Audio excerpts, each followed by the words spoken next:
Ja, mit navn er Rigitte Eløkke og kommer fra klasse 202, og jeg vil komme ind lidt omkring formalia ved handelsbreve. Først lidt generelt. I England der sætter man langt større fokus på formalia og etikette end for eksempel her i Danmark. Og dermed er det rigtig meget eller vigtigt som dansker ved kommunikation med for eksempel engelske forretningsforbindelser at kunne leve op til, hvordan de engelske krav til formalia og etikette er.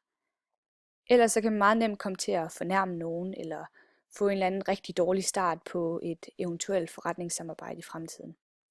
Og breve de sendes oftest i elektronisk form.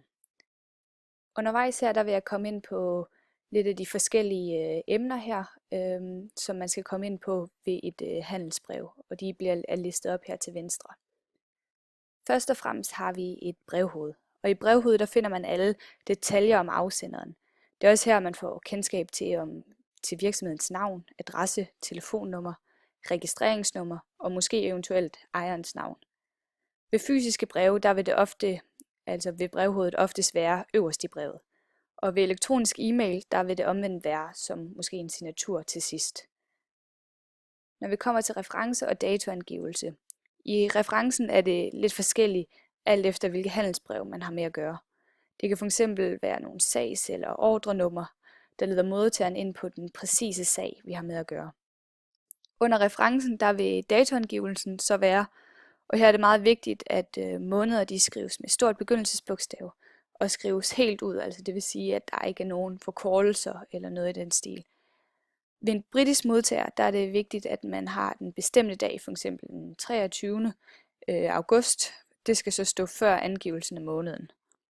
Omvendt, hvis vi har med at gøre med en amerikansk modtager, der vil den bestemte dag, altså igen den 23. Den vil så stå efter angivelsen af måneden. Modtageradressen, der finder man oplysninger om, hvem der skal modtage brevet.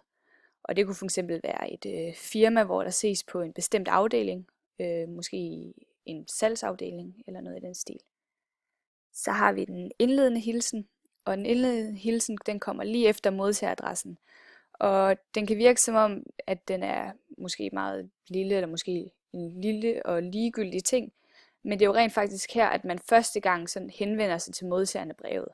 Og derfor der vil man på den måde gå ind og forme modtagerens syn på, hvem man har med at gøre. Og der er nogle bestemte retningslinjer for den indledende hilsen, alt efter hvem man henvender sig til. Hvis man for eksempel har en modtager, men det er meget uspecifikt, så kan man sige Dear Sirs. Hvis det er en bestemt person, altså man hører noget omkring funktionen, men man har ikke deres navn eller køn, så siger man måske Dear Sir eller Dear Madam. Og hvis det er en bestemt person, hvor man kender navnet, så siger man Dear Mrs. Williams eller Dear Mrs. Jones. Hvis det så derimod er en bestemt person, hvor det er mere uformelt, og hvor man så er mere på fornavn, der siger man Dear John eller Dear Barbara. Og det her, når man er på fornavn, så er det fordi, man også har snakket meget sammen, måske førhen. Overskriften den skal helt klart og tydeligt fortælle, hvad brevet egentlig handler om. Og derfor må overskriften ikke være sådan noget meget kreativt, men den skal omvendt være meget kort og præcis. Og derover må overskriften meget gerne fremhæves med en fed skrift. Når det kommer til brevteksten, efterfølger den her så overskriften. Og brevteksten den består af 4 dele. Først en indledning, hvor man gør opmærksom på, hvad der ligger grund til for selve henvendelsen. Så har man en faktadel, så det er mere, hvad henvendelsen konkret drejer sig om. En konklusion kommer derefter, hvor man gør klart, hvad det er, der skal ske fremadrettet, for at forretningsforbindelsen den kan blive til noget. Og til sidst har man så en afslutning, hvor man lægger op til, at man måske fortsætter med at holde kontakten eller skriver til hinanden efterfølgende. Så har man den afsluttende hilsen, som efterfølger brevteksten. Og igen så er der regler for, hvilke afsluttende hilsner man bruger, alt efter hvem man henvender sig til. Som vi havde bruger vi de samme eksempler som den indledende hilsen, hvor man for eksempel har ikke en specifik modtager. Der vil man så bruge yours faithfully, og hvis det er en bestemt funktion, men man igen ikke har et navn eller køn, så bruger man det samme. Og hvis det så er en bestemt person, og måske man nok kender navnet, så vil man sige yours sincerely.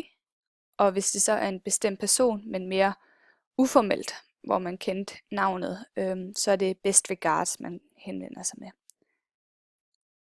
Når det afsender underskrift, her der angiver man så, hvem det er afsenderen af brevet, og hvem der så, altså hvor man så har en underskrift, hvor man skriver under efterfølgende. Og her der vil virksomhedens navn så stå før afsenderens navn, og derudover så vil afsenderens funktion i firmaet stå efter afsenderens navn.